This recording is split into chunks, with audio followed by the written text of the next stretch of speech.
morning. We are on Nun Hey Amid Base, and we're in the middle of Reuven. Gemara spoke about whether Reuven,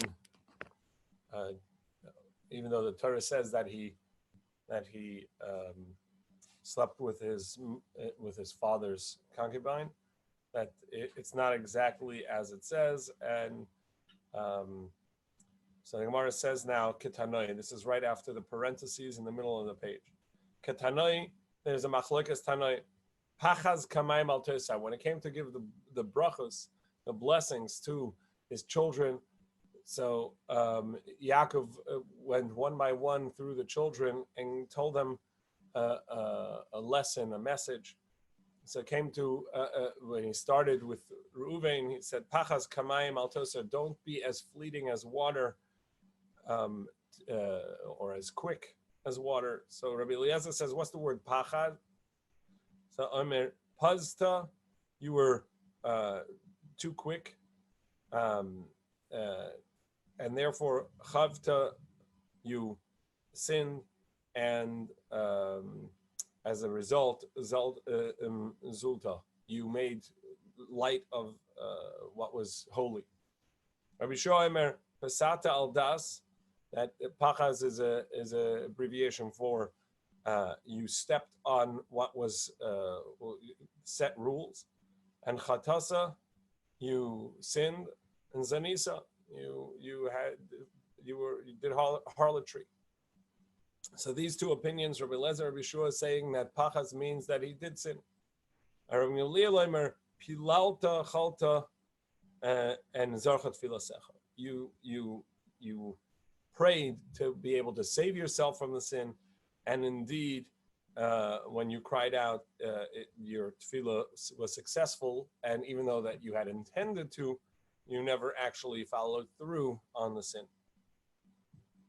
Rabbi Gamliel says, but we still need the interpretation of Rabbi Eliezer Madai. So Rabbi Eliezer Madai Emir, you read the abbreviations backwards. So the Zayin is Zeazata, and then, in other words, you trembled from the sin that you nearly did. Hir'ata'asa, and as a result of that, you of that tremble, parchachet, the sin jumped away mimcha from you, or flew away from you. In other words, you were on the way to sin, and you prayed, and you got scared, and recognized the sin, and you stopped.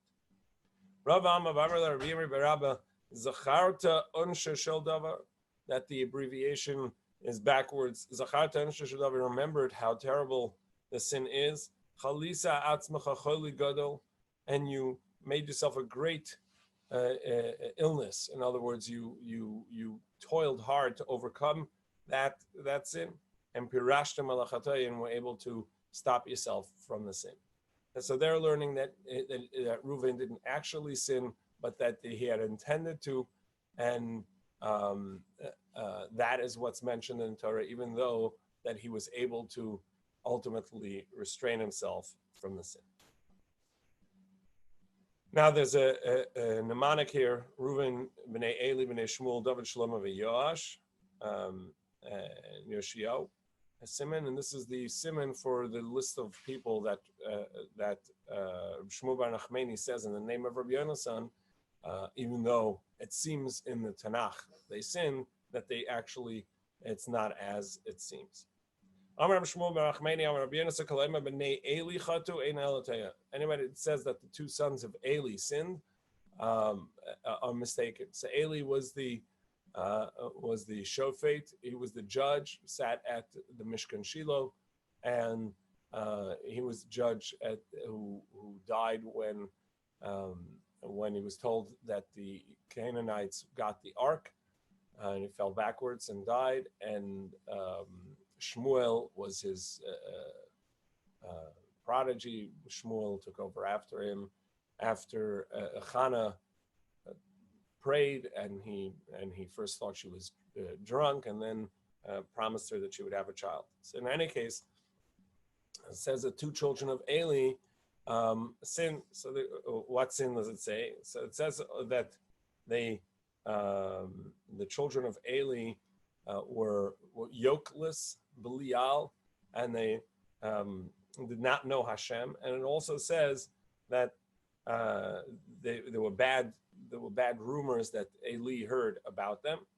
And in Shmuel, in Perek Beis, it says that the issue was that they slept with the women at the entrance of the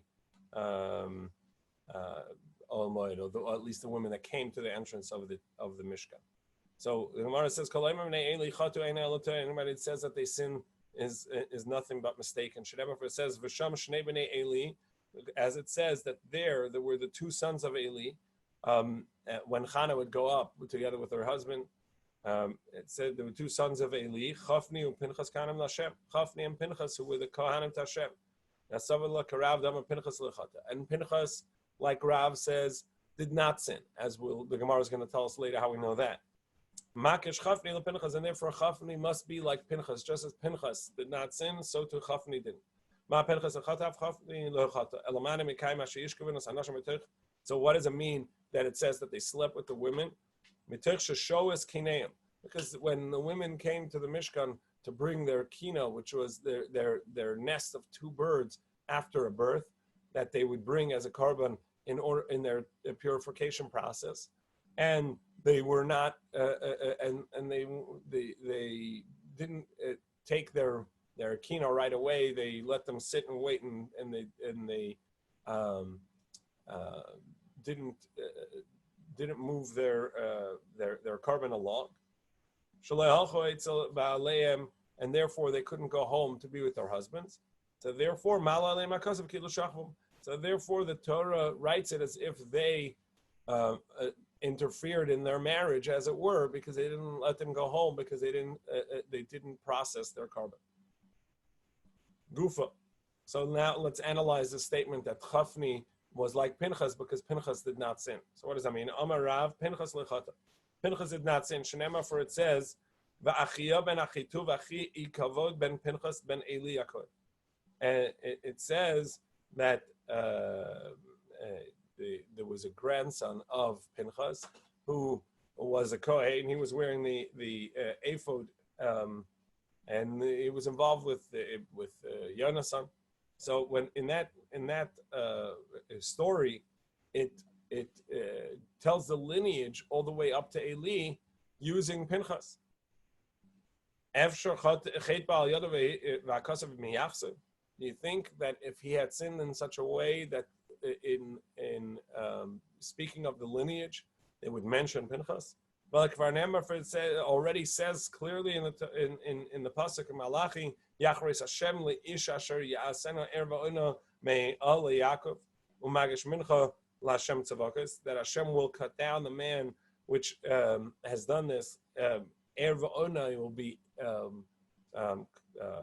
stricken or childless from the tent of Yaakov and from bringing a mincha to Hashem.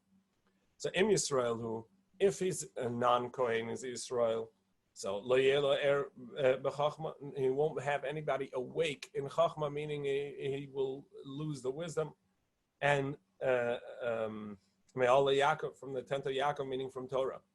Umagish mincha Hashem tzavakos Im Yisrael, who if he is a Yisrael, if he's a Kohen, he won't have somebody that responds to Talmidim. Im Kohen hu lo yelam ben magish mincha. And if he's a Kohen, he won't have a son who brings the korbanos. So we see that the pasuk says that this would have diminished his ability to have such children, such great children. And even if they were there, they would not be on his account, and therefore they would not, in the pasuk, show that lineage, because it would not be his merit that they get there. So therefore, we can see from the fact that the pasuk tells us that Achia ben Achituv was the descendant of Pinchas, that Pinchas didn't sin. but it says they slept with the women, but it's actually written without the vav, so it's yishkavan, he, it's singular. It's written in the singular. El banai kilo tov ashma. It says to my sons, because I have heard bad rumors about them, bad stories about them. But it's written, it's written in the singular, my son. Vaksiv ma'avirim, they pass over the women. So it says no ma'aviram, it says it in the singular. So it's all written in the singular, but pronounced in the plural. It says in the plural, they were sons without a yoke. It's because Pinchas should have stood up to his brother and said, this is inappropriate, you can't do that. And he didn't, so therefore he's included in the action, but he actually didn't do it. So again, Pinchas, Rav learns that not sin, and by association, Rabbi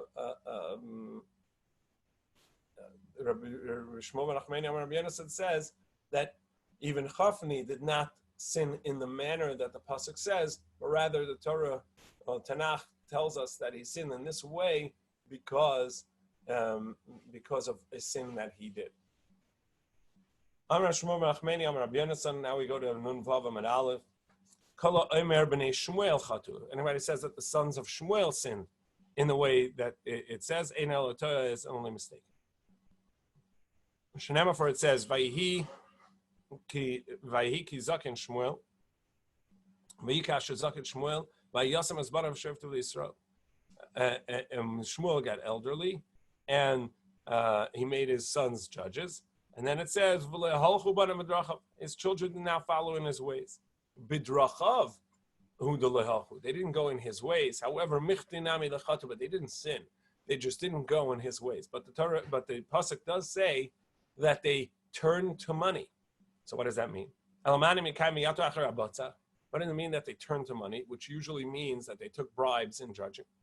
It just means that they weren't as squeaky clean as their father. Shmuel was so righteous. He would travel around the country, and he would go to their cities and adjudicate. As it says that every single year he went to the north and the south and east and west and the different areas, and he judged Bnei Yisrael. But they didn't do that. And as the Gemara tells us elsewhere, based on the pasuk, that wherever he went, he brought his house with him. In other words, he brought his own tent. He never took anything from the people he went to. Never charged for his services. He never took money from them. And they didn't do so. Rather, they stayed in their place and wanted everybody to come to them. And why did they do that? So they can give jobs to some friends.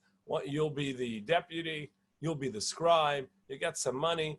And they were looking out for people, and that in and of itself, even though that they didn't themselves take bribes, but they set up a system, a court system, and gave jobs, and that itself was the sin, that they didn't go like Shmuel. They weren't as squeaky clean as their father. Katana says actually it's machlekas tanaim. Rabbi Meir says what it means is that as Leviim,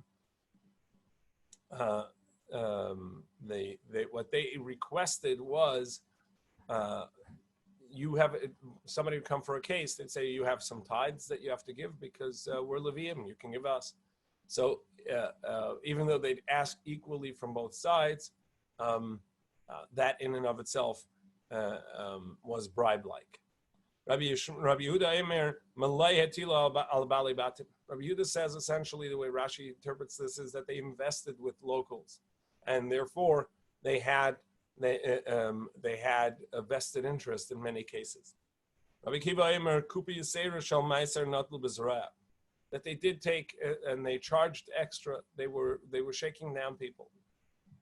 Took more than the tithe that was required. Rabbi Yossi Emer Matanas Natlu Bezra.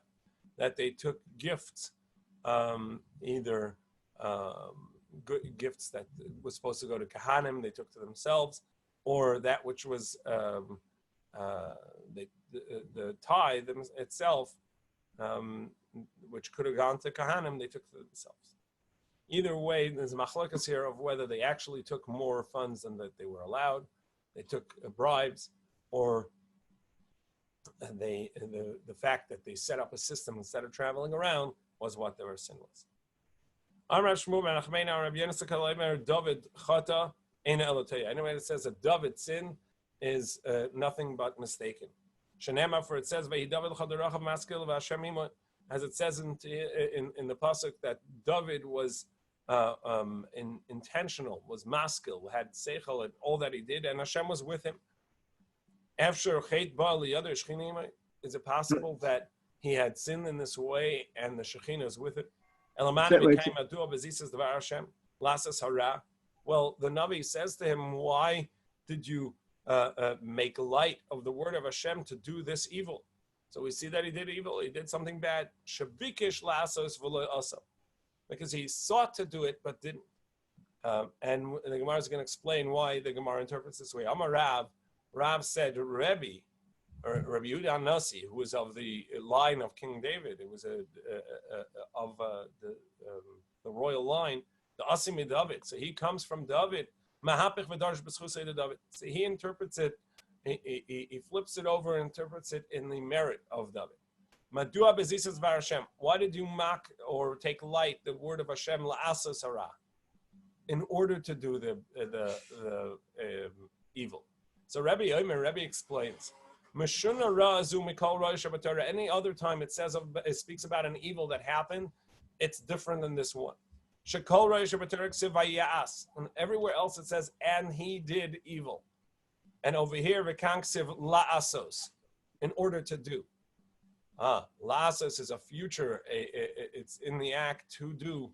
Because he sought to do it, there's no denying that, but he didn't actually follow through. I wanted to ask a question. So it says, B'nei Shmuel chatu eno el toya. So if you said that, so Rabbi Akiva says, Kupa Yisera Shemaiser Natlu B'Zroya. The Chorah is saying they were chatu. Rabbi Yosef says, Matas Natlu B'Zroya. The machlokas in the brises, correct. So were they saying they chatu, or I'm saying, is the preamble to this Bnei Shmuel Kol Omer Bnei Shmuel Chatu Eino El Toya, that's including Rabbi Akiva's Toya and Rabbi Yosef's Toya, or are we not understanding what they actually said? I mean, were they actually saying that they were Toya, or were they saying that they were not? That they did that, but it wasn't. They were not Chote. No. And the Gemara is saying Ketanai. It's a machlokas Tanai, meaning that Rabbi Akiva says that they did sin, and Rabbi Meir says that they did sin. It is the opinion of Shmuel Rabbi Yonasan that in the name of Rabbi Yonasan that they did not sin. Shmuel Barachmeni Rabbi Yonasan that they didn't sin, or at least not in the way in the manner mentioned. But even you see in the previous one, even though it says that Shmuel Barachmeni Rabbi Yonasan says they didn't sin in this manner. But they did sin. They did something wrong. But the opinion of Shmuel Barachmeni or Rabbi Yonasan that they didn't sin is, as the Gemara says, Katanai, not like Rabbi Meir, Rabbi Yehuda, and Rabbi Akiva, and Rabbi Yossi, who say no, they did sin. They sinned in some way. They took money. So too in each one of these, there are those that say that they did sin. Take it more literally. But as I said yesterday when we started this, that it doesn't say anybody that says that the children of Shmuel didn't sin is mistaken. It says Eina Elatoya. There is only mistaken, meaning that don't take it to mean in the same way that you take it on the simplest level. Don't think you're talking about just the way I would sin, or somebody that is struggling in a basic way. We're talking about people that are quite great. I'll tell you a story. I remember I was my first year post high school. I was in Toronto. It was a Friday afternoon. I was in buying some meat for Shabbos in a butcher shop. I remember very clearly. It was a pretty striking story. And it was a week after a particular Israeli prime minister in the Knesset mocked King David for the story of Bathsheba. And it was in the news. So an elderly fellow comes up to me and says, so Yeshiva Bacher, what did you say about King David? Did he sin? So I started with this Gemara. I said, well, anybody that says King David sinned is mistaken. And he says, he cut me off. He said, let me tell you, anybody that asks you that question, tell them to read Tehillim very well and learn the story of King David, of his life from the beginning to the end. And the way he speaks about Hashem and his relationship to Hashem and purification of his heart and his faith in Hashem. And then you can start judging it. In other words, a part of this, it doesn't say that they're flat out mistaken. But if you're just speaking, King David sinned, then you're taking it way too lightly. You're not understanding who this person was, or the children of Shmuel, or the sons of Eli, or Reuven. You're being flippant about something that is much more complex, and people that are much greater than what it is. It doesn't mean they didn't sin, but if you're taking it so flippantly and so lightly, and you think it's some common criminal, then you're being unfair, and you're not being correct. In any case, over here it says that David sinned. So the question is, it says that he did the Ra be'enei Hashem. Second.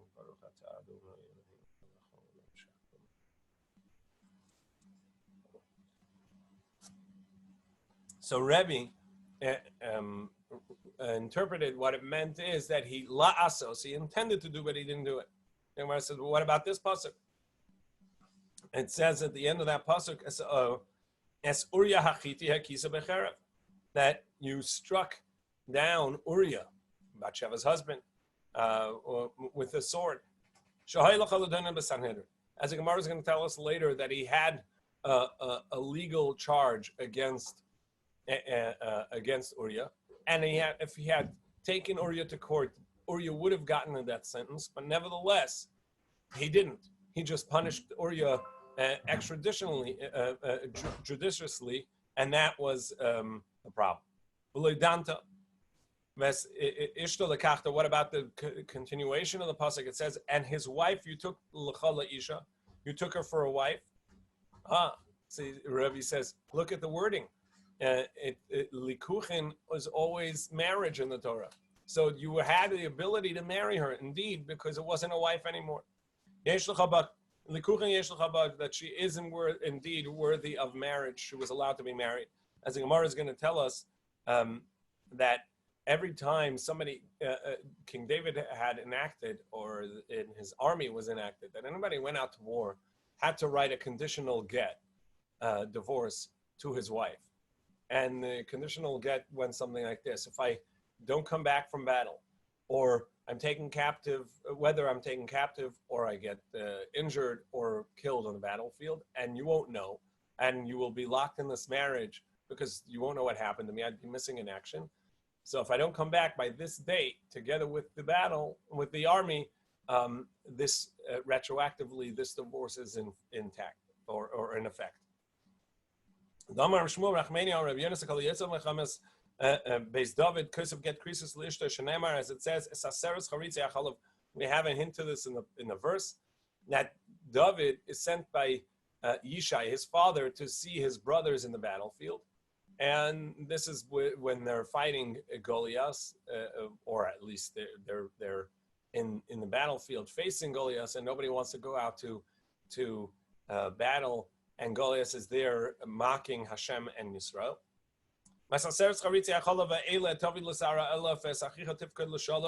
So bring this these 10 jugs of milk to the battle commander and check on your brothers, see that they are in peace. And you will take their aruba. So the Gemara says, what is this aruba? So my aruvasam. You'll take their mixed, their intertwining.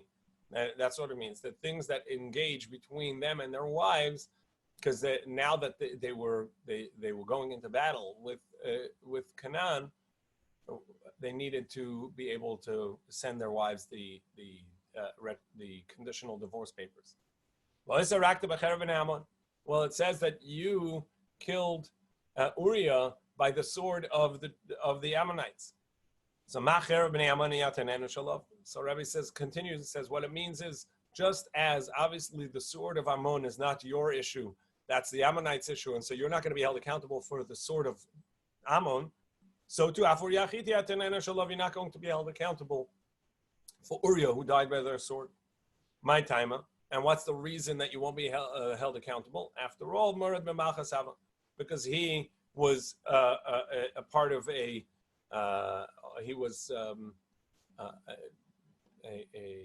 what's a Marid B'Malchus is somebody who I don't want to say a coup against the king, but he was defiant to the king. The Amar Lei, or he said to the king, Adoni Yoav va'avdi Adoni al pnei asadachonim. He said to the king in complaint, my master Yoav, not your servant Yoav, but my master Yoav. In other words, I'm beholden to Yoav, I'm not beholden to you. And va'avdi Adoni, and the servants of my master, al pnei asadachonim, they're also out in the fields. And so in his complaint to David, he accepted Yoav, the general, as his master, as a form of defiance to King David. Amar Rav, ki ma'aynes bei b'David lo mishkachas bei bar medu Uriah. If you look at David, you will not find a sin besides for the killing of Uriah. Also indicating that the Bathsheba story in and of itself was not a sin. The Chsiv, it says, Rak b'dvar Uriah hachiti. It says there's only one thing with David, the sin of having Uriah killed. Abai Kashisha Rami. Abai the elder asked a contradiction. The Rav between the statements of Rav. Mi Amar Rav hachi. Did Rav really say that the only sin that you'll find by David is the killing of Uriah? Rav said, Kibel David Lashon Hara. David accepted Lashon Hara. He accepted a false, evil report about Mephibosheth. Kasha, indeed, that is a contradiction.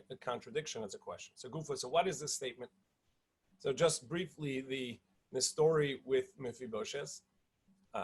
David and Yonasan were great friends, but Shaul, Yonasan's father, David's father-in-law, had it in for David and chased him around, and ultimately Shaul was killed in battle together with Yonasan. And of the remaining descendants of Shaul, there was Mephibosheth, who was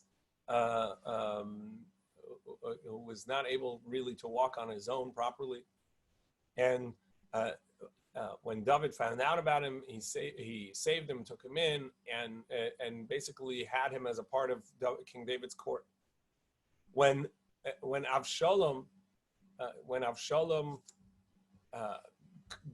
led his coup against the father, and David was exiled from Yerushalayim, and Avshalom was in Yerushalayim, so Mephibosheth did not come along with David, seemingly on account of that he really couldn't walk on his own, and his servant Tziva lied to David and said the reason is because he's really with Avshalom. He's really hoping that you fall to Avshalom, and David accepted that and essentially as a penalty confiscated all of Mephibosheth's assets and gave it to Tziva. Gufa, Rava Makibel David Lashon Hara. So it says that David accepted Lashon Hara. Sifra, it says, Vayomer HaMelech Efohu. The king, David HaMelech, said to Tziva, where is he? Where is Mephibosheth?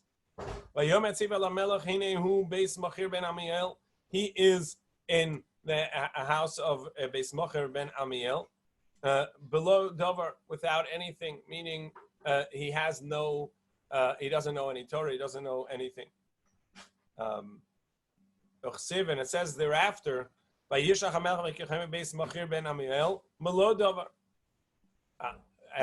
then when David actually had Mephibosheth brought to him after he was saved, and he found out that there was a descendant of Shaul, and he had him brought to him, and he realized that he was actually Melo Davar, he was full of Torah.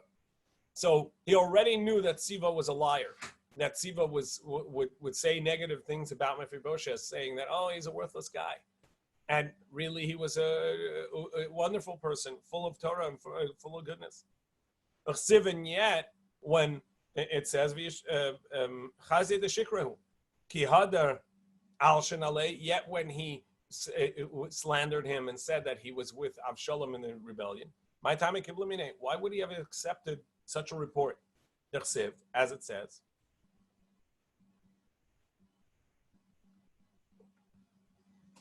Vayomer HaMelech, and the king said, El Tziva, Vayomer HaMelech, Va'yeh ben Adonecha, where is your the son of your master? In other words, where is Mephibosheth? Vayomer Tziva LaMelech, and Tziva said to the king, Hine, behold, Yosef Yerushalayim. He is still in Yerushalayim. He's sitting in Yerushalayim, making it sound like he's with the rebellion. How do you know that he accepted that report about Mephibosheth? The Sifra, it says, the king said, okay, you Tziva, you get all the assets that are Mephibosheth. And Tziva says, oh wow, I bow down to you. I find favor in your eyes. However, Shmuel Amar lo kibel David lashon hara. Shmuel did not accept. Shmuel says that David didn't accept the story that Tziva had told him. Rather, he waited to see what Mephibosheth would say in his defense. Dvarim hanikarim chazabe. Rather, he saw it for himself. The Sifra, it says, Mephibosheth ben Shaul Yorad, and Mephibosheth ben Yael, when David was coming back in after Avshalom was killed and the rebellion was put down, David is coming back in, and Shaul and Mephibosheth, the son of Shaul, comes into David to greet him. La'asa Raglov, he did not wash his feet. La'asa Safama, and he had not trimmed his mustache. And he had not washed his garments. So he's coming to the king, and he had not really fixed himself up. And it says, and when he came to greet the king in Yerushalayim, the king says to him, Mephibosheth, why didn't you come along with me? And he says, my master, the king, my servant, referring to Tziva, had fooled me.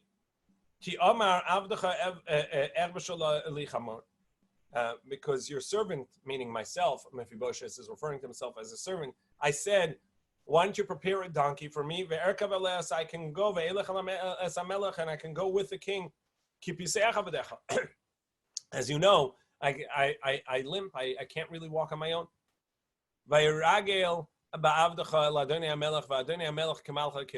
And he lied about me to the king. And you know, I refer to you, the king, like an angel of God. So therefore, do as you feel is appropriate. And he says to the king, why? So the king says to Mephibosheth, you don't have to explain yourself anymore. Amarti, I've already said, you and Tziva will split your assets. Referring, essentially backtracking halfway after having told Tziva that he can have everything that Mephibosheth has, he says, okay, if you explain to yourself, I'm going to backtrack halfway. Vayomem Mephibosheth's response to the king seems quite humble. Games hakol yikach. No, he can take it all. Acharei asher ba Adonai HaMelech b'shalom el beso. After all, what's most important is that you came home in peace. That's the seeming meaning of it. But he said it in a way that implied after you've come home in peace, I don't need anything anymore, which could be nice, or he say like that to me is a great loss. I can't handle anything anymore. What he was hinting to him is Ani amarti mosai tava b'shalom. I at first was hoping, when are you going to come in peace? But now I see and now you're giving half my assets to Tziva. I have no complaints to you. Ella al mishaviyacha b'shalom. I have a complaint to Hashem that brought you back in peace because of what you're doing to me. And that's what it says. Uven Yonasan Meriv Baal. It says that the son of Yonasan is called Meriv Baal. And this is Mephibosheth. Meriv Baal Shema? Is he Meriv Baal? Mephibosheth Shema? His name is Mephibosheth. So what does Meriv Baal mean? He's the master of a struggle, the master of a fight. Because he had a fight with Hashem. Yotza Baskal, and therefore a heavenly voice came out and said, Va'amra Nitza bar Nitza. A struggler, a fighter, the son of a fighter. Nitza Hada Amran. He is a fighter because he had a complaint to Hashem that David made it back in peace. Bar Nitza, the son of a fighter, the Shaul il Amalek, as it says in the Battle of Amalek, that Shaul had a difficulty filling that obligation because he said, I don't want to kill him out. I don't want to kill the animals. I don't want to do this. He fought in the stream, in the river, in the stream. Amarab Mani. Sort of Mani says, Al Iske Nachal. What it means is that he was fighting with Hashem about a Nachal. What does that mean? We know that if there's a person found murdered outside of a city, then they measure to the closest city, and then they have to take a calf down to the river and atone for to the Nachal. They atone for not having cared for this wayfarer, for this traveler, and not taking care of him and save his life. So Shaul said, "You Hashem care about people's lives. After all, if someone is found murdered, you have to. The closest city has to take responsibility for not protecting him. And here you want me to kill out the Amalekites?" And indeed, he didn't follow through and kill them all out. So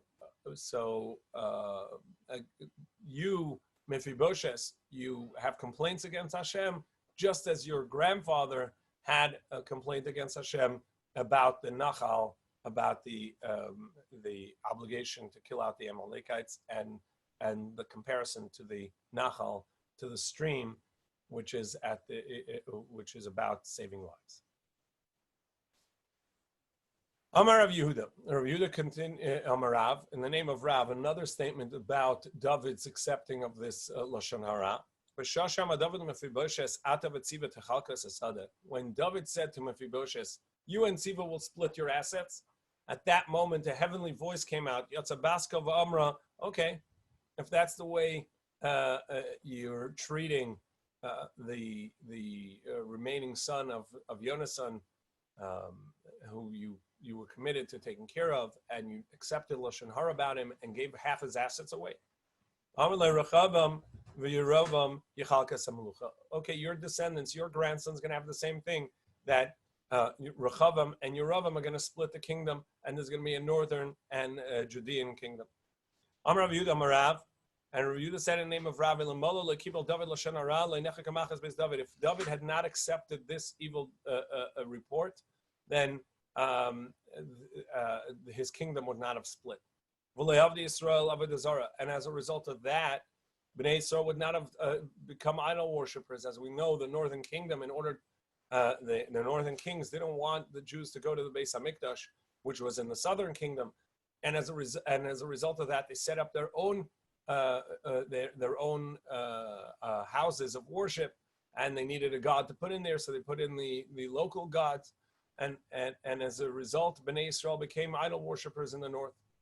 And if that hadn't happened, we would not have been exiled.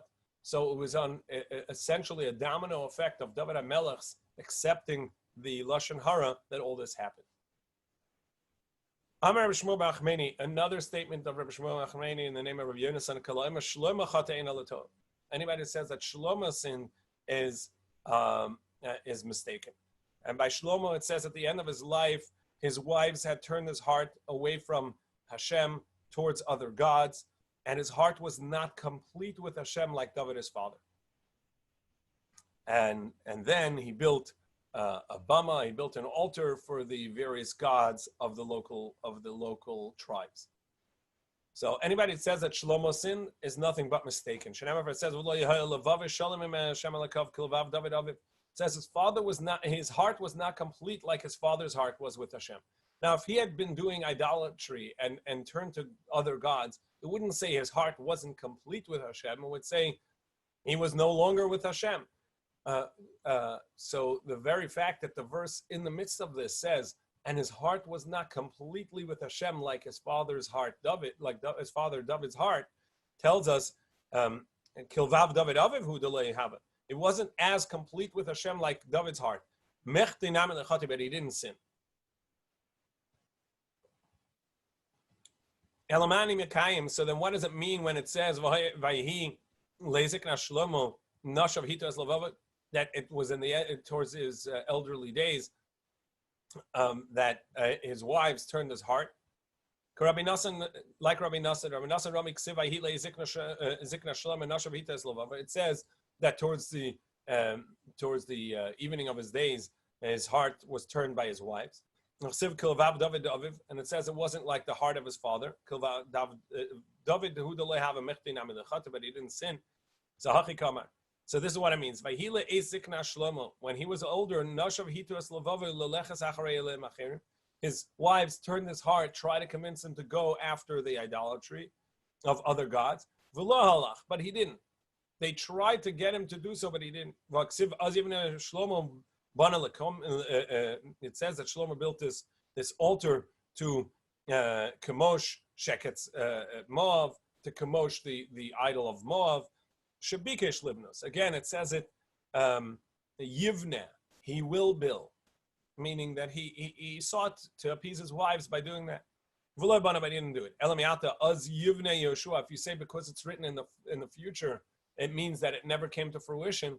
Well, it says by Yehoshua that he will build. Then he will build the altar, and he did. He didn't build it. Ella the bana. Of course, Yehoshua built it. Achanami the bana. So to here, Shlomo built it. Ella kedetani Rabbi Yossi. Rather, the meaning is like Rabbi Yossi said.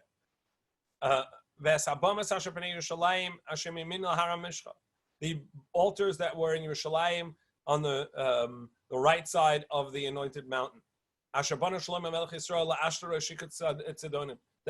built to Ashtaros, the idol of Tzidonim. Could it be that for generations after Shlomo there was still that altar that was built?